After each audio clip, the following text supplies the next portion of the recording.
Hey everyone, welcome back to Homestead Corner. Today we are going to dig into our prepper pantry, grab up some of those freeze-dried foods, and whip up some meal in a jars.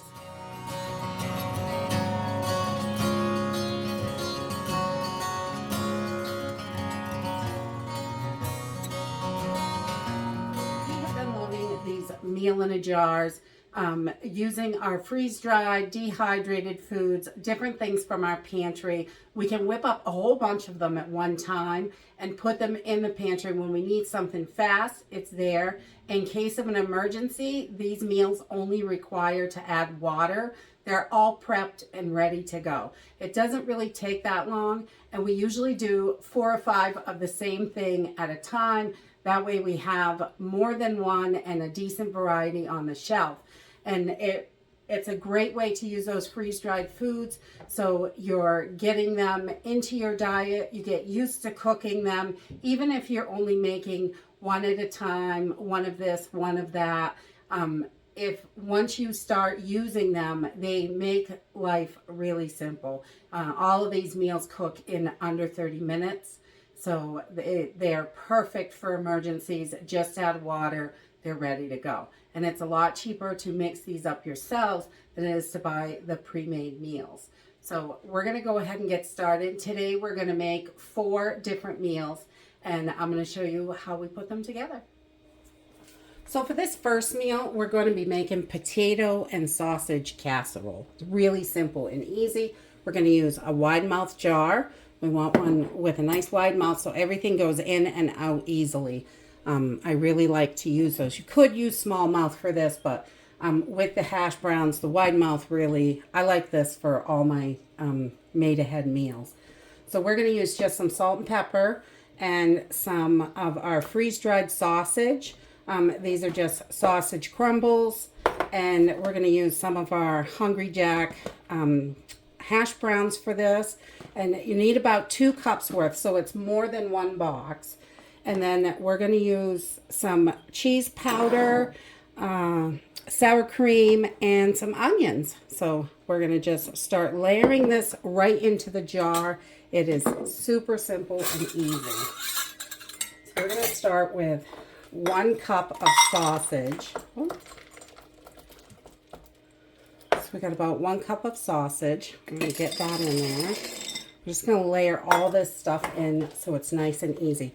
Now, some recipes you'll put your powders on the bottom, but this one, there's so much in it, you want to put it on top so it kind of falls in the cracks, or it won't all fit in the jar.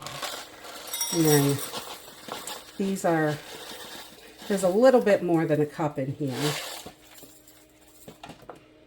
Not much, but a little.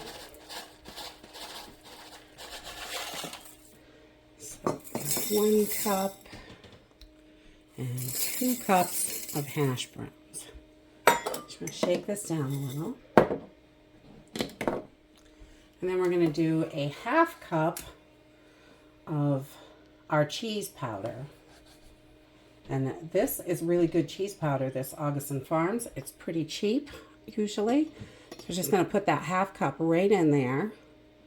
And we're going to let that settle right in the jar.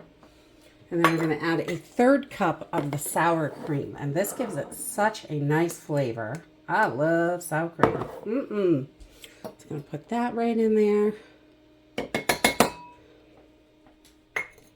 And we're going to add 1 tablespoon of our minced onions.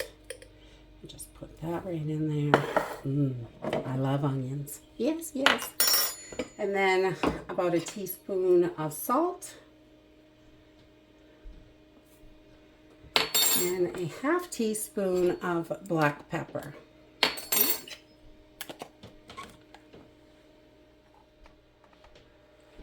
Because we like it nice and peppery. So we've got everything in there we need for our potato sausage casserole, and I just label my lid. You can do this any way you want. I put on there, it's potato sausage casserole. We're going to bake it at 375. We're going to need 5 cups of hot water. We're going to bake it for 25 minutes. So I'm just going to put my lid and ring on for now. I will add an oxygen absorber to this, but I wait until I've got all my jars done and put them all in at the end so I don't mess up my oxygen absorbers. Once you open them, you only have like 15 minutes until they're all used up. So you want to open them, put them in, seal it up really fast. So we're just going to set this aside, and that is it for our potato sausage casserole. Simple and easy. So for this second meal, we're going to make a beef and bean stew. This is really simple and easy. Black beans, we're going to use some diced beef, beef bouillon, minced onions, some garlic, thyme. I'm going to use tomato dices for this, but you can use tomato powder as well. And also some potato chunks and mixed vegetables, whatever kind of vegetables you like in your beef stews, because we want this to be what you like, definitely. So I'm going to use carrots and peas because I like those. And we are going to get started with 1 cup of instant black beans. And you can buy these in a can, or you can make your own by dehydrating your beans. That works wonderfully too. So we're going to get this right in here. 1 cup of black beans and 1 cup of our freeze-dried beef. I like these little dices. They're delicious. I'm just going to put those right in there. Got to cover that. Then we're going to add 2 tablespoons of our beef bouillon. Put that right in there. And this jar is pretty tight too, so you're not going to have a whole lot of room. You want to put those powders on top so they fill in the spaces. And then we're going to do 2 tablespoons of our minced onions as well.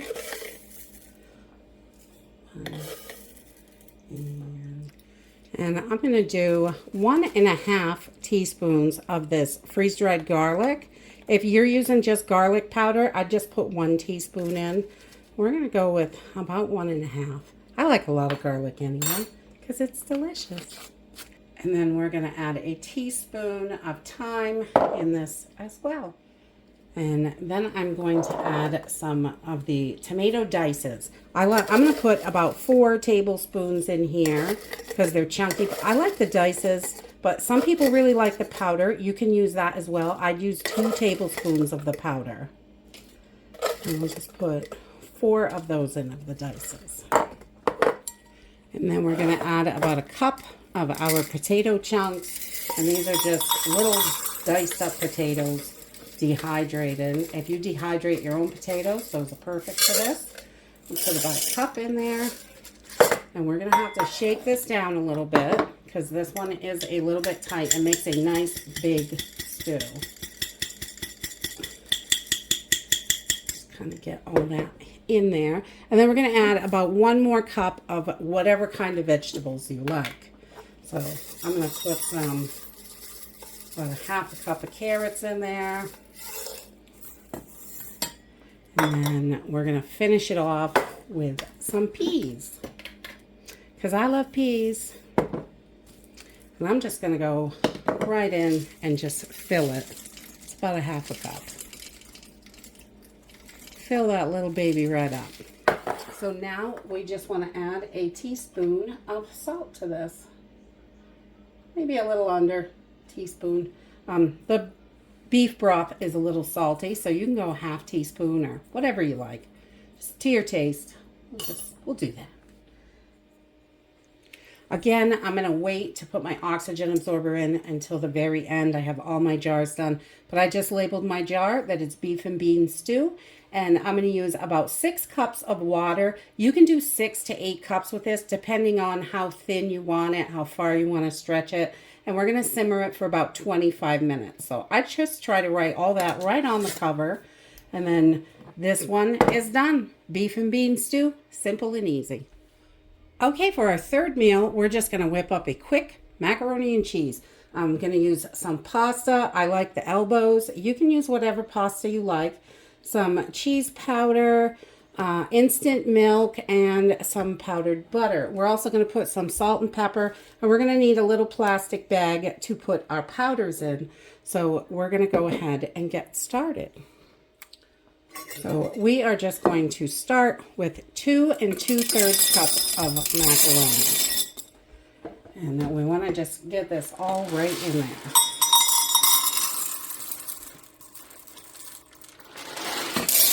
And 2/3. Right about there. So we've got our macaroni in there. We're going to push this off to the side and put our powders here in this bag. So we're going to put 2/3 of a cup of this cheese powder in here. And we just want to put this in the bag because when we go to cook this, we're going to cook it separately. We're just going to cook the pasta normal, and then we're going to make the cheese sauce separate, then mix them together.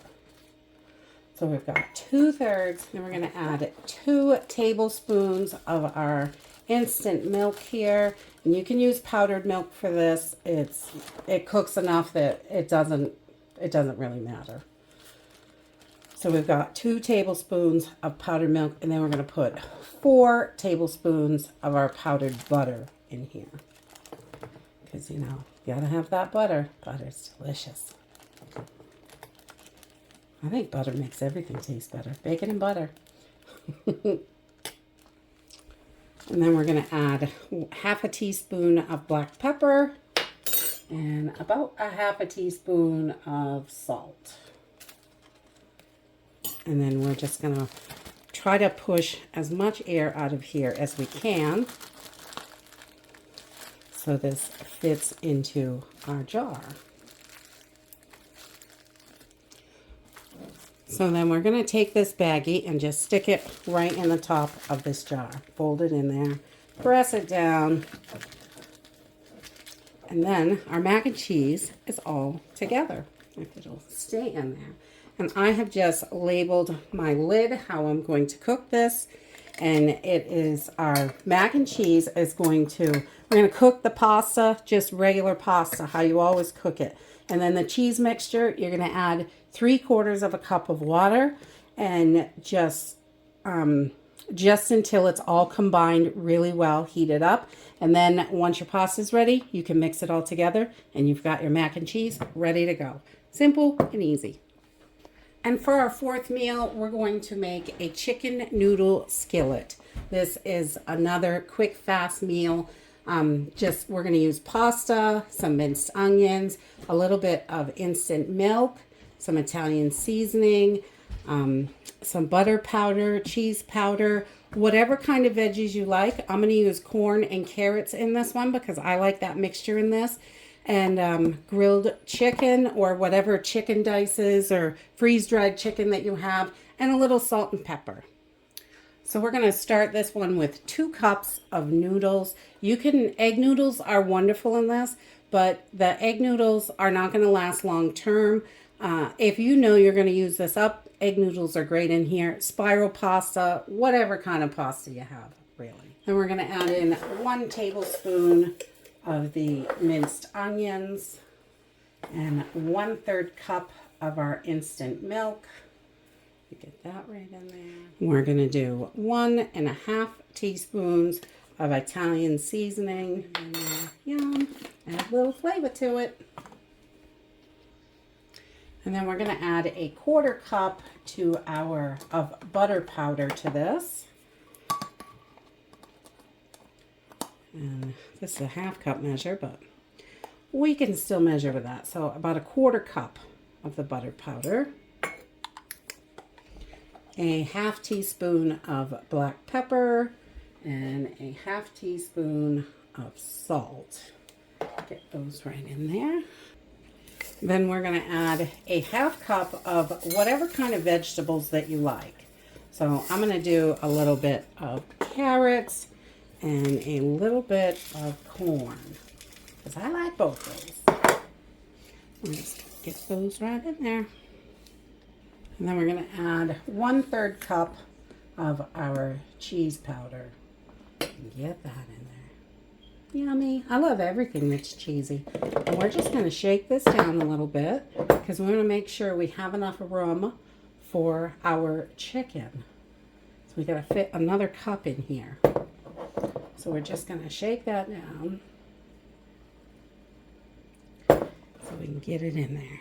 And then we're going to add 1 cup of our freeze-dried chicken. I like the smaller dices for this, but anything will work. Whatever you have. You know, that's how it goes. Whatever you have, make it happen. And then we're going to have to shake this stuff down in here too, because it does not want to fit. So some of these meals are tighter than others, but you just want to shake them down and you can make it work. And I've just labeled my lid. This is a chicken noodle skillet. You're going to use 3.5 cups of water. Pour it right into a skillet on the stove. Bring it up to a boil and simmer it for about 15 minutes. And then once you turn it off, I always let my food sit a couple minutes, and this will thicken up in 3 to 5 minutes. But it takes me that long to get everything, to all the plates and everything together anyway. So that is our chicken noodle skillet. And that is it. You've got 4 healthy and nutritious meals to put on your pantry shelves that are ready to go. You just need water for them. And they're simple and quick to put together. So if you forget to take dinner out, or you just have a day that you can't handle cooking dinner, I know I have those days. I'm like, no way. These are easy enough that I don't count it as cooking dinner, because really, especially the soup, put water in it and you can sit down and relax. These are super simple and easy. They're wonderful to have in case of an emergency because it's only add water. And I love having these on the shelf. It gives you a good variety. And you can make up 4 or 5 of these, a bunch of different recipes, all in a couple of hours, and have a ton of them on the shelf. And that way you've got them, and they're going to last a few years. I put an oxygen absorber inside each one, unless I think I'm going to use them up within a year. So if I don't put an oxygen absorber in, I just want to make sure that I use them up within a year, and that's not an issue at all. But if I want to stretch them out, maybe 2, 3, 5 years, they will last. You just want to make sure you have that oxygen absorber in there and get them closed up nice and tight. Your food, when you open freeze-dried food, if you leave it in the container with that little plastic lid on it, it's only going to last up to a year, is what they say, because that lid is not airtight and it is going to absorb moisture. I've had things get kind of clumpy from sitting on the shelf when it's really humid. So you just want to make sure that if you're sealing it up, it is still going to last for a really long time. It may not go quite the 30 years that they say, or 25 years, but it's going to last for a super long time in your pantry, 5, 6, 10 years probably, as long as it's sealed up nice and tight. So if I'm going to go past that 1 year mark, I definitely want to make sure that I have an oxygen absorber in there. And that's it. Simple and easy. Fill those shelves up. Be ready when you need it. And that's it for today. I hope you enjoyed the video, and I hope to see you in the next one. Bye.